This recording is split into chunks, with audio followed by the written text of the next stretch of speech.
Hi ma'am, good morning ma'am. Welcome to my new vlog. Hujik ay mathakta lae ay ki natang exercise story hangata natang cheli.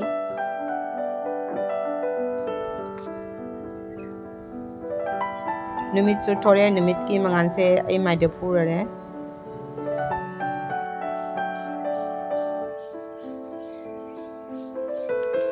Ay ngonta gi numit trok se campus e yengo. Adu matungda natang yoga tawni ajununa iya disturb tawna laide makso ay ngonta sa yam harauli.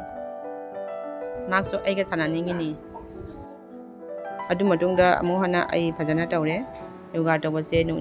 yam kanai ay nutigi khara kha tawri morning da natang meditation mo tawre adu matungda phamung mu loisalle phajana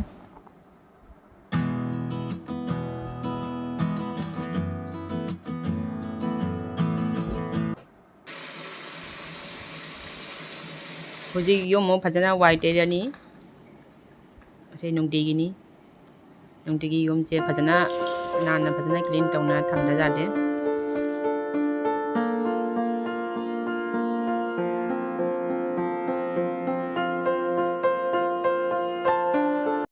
Aidi yum se phajana nana thamagata nungai makha sanga loina taituni white ai beda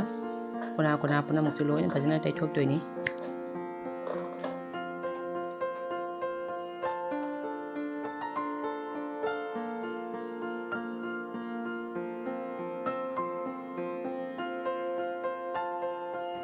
White ai besu loire adu matungda hujik ai bathroom da change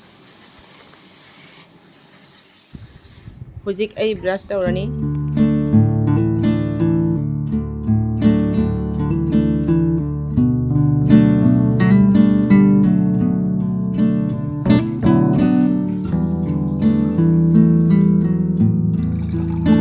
Hujik ai fresh oine loire hujik ising glass ma hana thani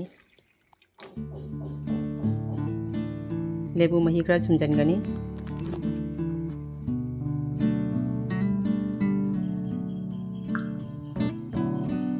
ising glass ma thagata isa se nungai fresh oi hujik ai jalolani hujik ai jalona ba ready tawri gas on tawre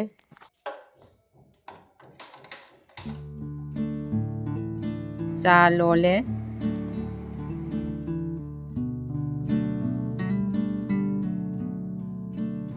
cha su lon ba loire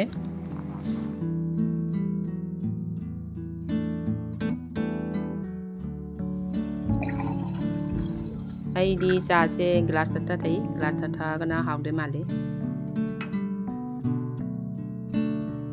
asina breakfast nasidi breakfast ta Maggi one sum sarani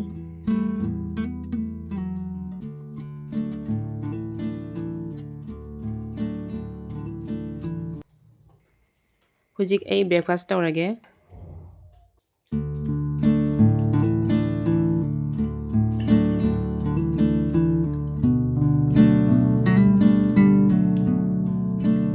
adu matungda akhoi junumu maigi breakfast pijarani is maksam da hara busiyo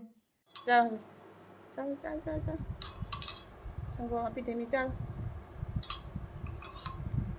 mak sangom se yam pami sangom haidi ekta ngauri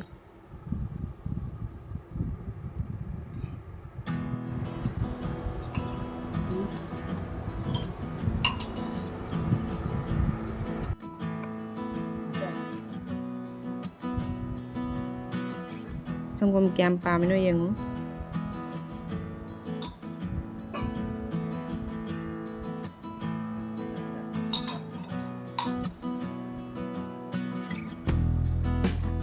Asina aigi hair care sina amla powder sina henna powder asi aina online dagi lobani ai samgi yam care tawri asi ai samda taina baini ai samgi care gini